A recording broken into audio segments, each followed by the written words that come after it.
మీ ఊరు నుంచి మీ దగ్గర నుంచి గవర్నమెంట్ స్కూల్లో చదివి మీతో పాటు 20 ఏళ్ళు ఉండి జడ్పీటీసీగా ఎమ్మెల్సీగా ఎమ్మెల్యేగా ఎంపీగా 20 సంవత్సరాలు మీతో పాటు ఉండి మీతో పాటు పెరిగి మీతో పాటు మీరు ఆశీర్వదిస్తేనే ఈరోజు తెలంగాణ రాష్ట్రానికి ముఖ్యమంత్రి అయినా చదువుకోవడానికి గుంటూరు పోలేదు, లేకపోతే పూనా పోలేదు, లేకపోతే అమెరికా పోలే. నేను చదివింది ఇక్కడనే, పెరిగింది ఇక్కడనే, ఎన్నికైంది ఇక్కడనే. మా తాతలు ముత్తాతలు ఎవరు పెద్ద పెద్ద పదవులలో లేరు. మా నాయన పేరు చెప్పి నేను ఇక్కడికి రాలేదు. కష్టపడి మీరు ఆశీర్వదిస్తే ఇక్కడికి వచ్చిన. చెట్టు పేరు చెప్పి చింతకాయలు అమ్మదలుచుకోలేదు నేను. కొంతమంది చెట్టు పేరు చెప్పి అమ్ముకునే ప్రయత్నం చేస్తారు. అట్లాంటి వాళ్ళని చూస్తున్నాం. వాళ్ళకి బాధ ఉంది, దుఃఖం ఉంది, కోపం ఉంది. ఎందుకంటే ఉన్న పదంగా ఒక రైతు బిడ్డ ముఖ్యమంత్రి అయితే ఎట్లా, దొరల చేతులు ఉండాల్సిన పెత్తనం పేదోళ్ళ చేతులకు పోతే ఎట్లా అని వాళ్ళకి ఆవేదన ఉంటుంది. అర్థం చేసుకోవచ్చు వాళ్ళ ఆవేదన ఏందో. అట్లాంటి వాళ్ళ ఉచ్చుల పడకండి. సమస్య ఉంటే నాకు చెప్పండి. నా మంత్రులందరూ అందుబాటులో ఉన్నారు. మీ మంత్రి లక్ష్మణ్ ఎవరే, మీ మధ్యలో ఉండేటోడే కదా. పొన్నం ప్రభాకర్ ఎవరే, విద్యార్థి రాజకీయాల నుంచి వచ్చినోడే కదా. ఏ పేరైనా తీసుకోండి. ఈరోజు నా మంత్రివర్గంలో ఉన్నోళ్ళు మీకు అందుబాటులో ఉండనోళ్ళ, మీరు కలిస్తే చెబితే విననోళ్ళ. ఇవాళ ప్రొఫెసర్ కోదండరామ్ గారిని ఎమ్మెల్సీగా చేసినాం. ఎందుకు? మీ సమస్యలు విని చట్టసభలలో ప్రస్తావిస్తాడని. కుట్ర చేసి సుప్రీంకోర్టుకి వెళ్ళి కొట్టేపించారు. నేను మళ్ళీ చెప్తున్నా సార్, 15 రోజులు మళ్ళీ ఎమ్మెల్సీకి పంపుతాం. ఎవడడ్డం వస్తాడో చూద్దాం. ఎందుకంటే ప్రజాస్వామికంగా ప్రజల సమస్యల్ని ప్రస్తావించే వాళ్ళు చట్టసభలో ఉండాలనేది నా ఆలోచన. అలాంటి వాళ్ళను పంపించినప్పుడు వాళ్ళకు కూడా పదవి ఉండొద్దని సుప్రీంకోర్టు వరకు పోయి కోట్ల రూపాయలు పెట్టి పెద్ద పెద్ద న్యాయవాదులను తీసుకొచ్చి ప్రొఫెసర్ కోదండరామ్ సార్ని ఎమ్మెల్సీగా తొలగించారు. ఏం పైశాచికానందమైంది, ఏం శునకానందం. సార్ ఒక్కడు ప్రొఫెసర్గా ఉంటే తప్ప, ప్రొఫెసర్ గారు ఎమ్మెల్సీగా ఉంటే తప్ప. మీ ఇంటిల్లి పాది మంత్రులు ఉండొచ్చు, ముఖ్యమంత్రులు ఉండొచ్చు, ఎమ్మెల్సీలు ఉండొచ్చు, ఎంపీలు ఉండొచ్చు, అన్నీ మీ కుటుంబం ఉండొచ్చు. కానీ పొలిటికల్ చేసి చైర్పర్సన్గా పనిచేసిన కోదండరామ్ గారు ఒక ఎమ్మెల్సీ ఉంటే మీ దుఃఖమేందని అడుగుతున్నా. నా మీద తీటు ఉందంటే నేను అర్థం చేసుకుంటా. ఆ సార్ ఏందే పాపం, ఇంటి తలుపులు వలగొట్టినా ఏమనలే సారు.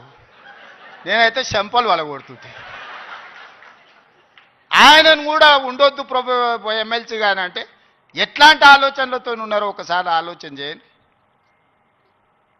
నేను కాకుండా ఇంకెవరని ఉంటే కుమార్ గారు వైస్ ఛాన్సలర్ అవుతుండేనా? మీరు చెప్పండి, మీరు ఆలోచన చేయండి. జానయ్య గారు అక్కడ అవుతుండేనా వైస్ ఛాన్సలరు? ఈ సామాజిక చైతన్యం ఆనాడు దయాకర్ ఉద్యమంలో యాక్టివ్గా ఉన్నాడు కదా. 10-12 ఏళ్ళు పాపం ఏది రాకుండా అందరు అడ్డం పడ్డారు కదా. ఇవాళ ఎమ్మెల్సీ అయ్యింది కదా దయాకర్ కూడా. ఇవన్నీ ఎందుకు అవుతున్నాయి? బాలలక్ష్మి మీ బిడ్డనే కదా, మీ యూనివర్సిటీలో పెరిగిన అమ్మాయే కదా. ఈరోజు ఈ రాష్ట్ర ప్రభుత్వాన్ని నడిపే దాంట్లో భాగస్వామి అయింది కదా. నేను మీకు విజ్ఞప్తి చేసేది ఒకటే, అపోహలకు లోన్ కాకండి. అబద్ధాల సంఘాలు ఉంటాయి, దానికి అధ్యక్షులు ఉంటారు, తండ్రి కొడుకులు. ఆ అబద్ధాల సంఘం చెప్పే అబద్ధాలను మీరు నమ్మకండి.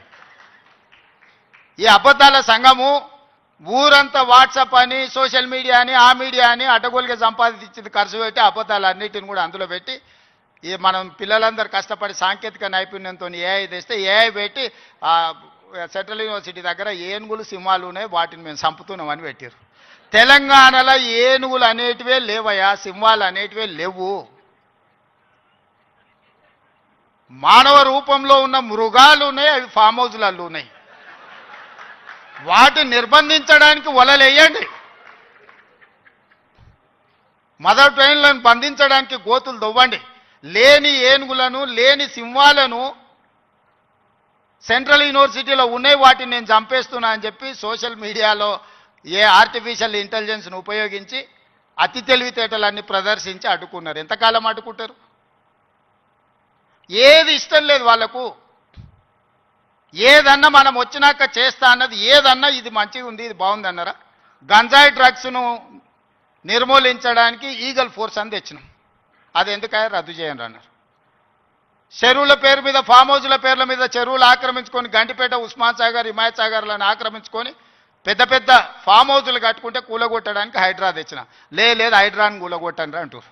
మన వరదలు వచ్చినప్పుడు సామాన్యులు చెప్తారు, సార్ మా ఇళ్ళకి నీళ్ళు వచ్చినా, మా టీవీలు, ఫ్రిడ్జులు, మంచాలు, మా ఆస్తి అంతా తడిచిపోయింది, ఏం చేయాలి సార్ అని.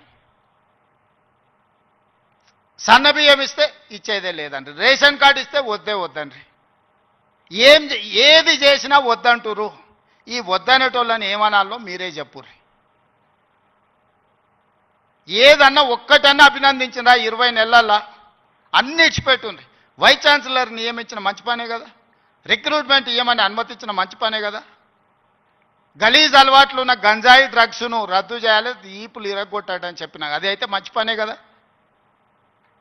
ఇవి కూడా అభినందించకుండా నన్ను తిడుతున్నారంటే వాళ్ళ ఉద్దేశం ఏంది, వాళ్ళ దుఃఖం ఏంది? మీకు వాళ్ళతో ఉన్న లాలుచేంది, గంజాయి అమ్మేటోళ్ళతోని, డ్రగ్స్ అమ్మేటోళ్ళతోని. దీపావళి పండుగ కంటే దావత్ చేసుకున్నాడంట బామ్మర్ది. మేము దీపావళి పండుగకు చిచ్చుబుట్లు కాల్చుకుంటే వాళ్ళు సారా బుట్లు పెట్టుకొని దావత్ చేసుకున్నాం. అందులో పట్టుకుంటే డ్రగ్స్ తీసుకున్నాడు దొరికిండు. అట్లెట్లా పట్టుకుంటారు అంటాడు. అంటే డ్రగ్స్ తీసుకుంటే పట్టుకోవద్దా? మీరే చెప్పుర్రి. వద్దు అని అంటే వదిలిపెడదాం. మరి మీరు అందరు కలిసి తీర్మానం చేస్తే గంజాయి డ్రగ్స్ తీసుకోవచ్చు, మనం ఏమనొద్దు. తెలంగాణ రాష్ట్రంలో వాళ్ళు చెప్పినట్టు మరి అట్లాంటి రాజ్యాంగం ఏదైనా ఉంటే నాకు చూపియ్యరు.